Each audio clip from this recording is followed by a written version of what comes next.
মাঝে মধ্যেই ঘটে ছোট বড় দুর্ঘটনা, তবুও উপায় না পেয়ে ব্রিটিশ আমলের এই মেয়াদোত্তীর্ণ সেতু দিয়ে প্রতিদিন চলাচল করে পণ্য ও যাত্রীবাহী শত শত পরিবহন।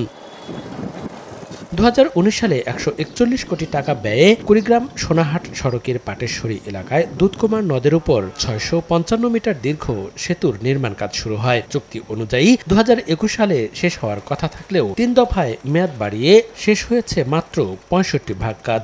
7 বছরেও ব্রিজ চালু না হওয়ায় ক্ষুব্ধ জেলাবাসী। জীবনের ঝুঁকি নিয়ে 366 মিটার দীর্ঘ সেতুতে চলছে যানবাহন। ওটাতে কোনো গাড়ি ঘোড়া যাইতে পারতেছে না, তাও এই ব্রিজের কাজটা দূরত্ব হইতে আছে না। রাস্তায় চলা তো বিশেষ সমস্যা হয়।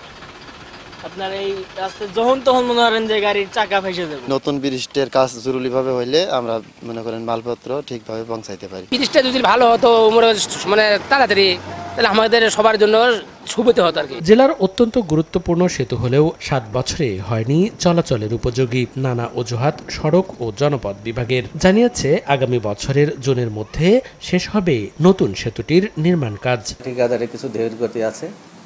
এই প্রকল্পের মেয়াদ আছে 2026 সালের জুন পর্যন্ত।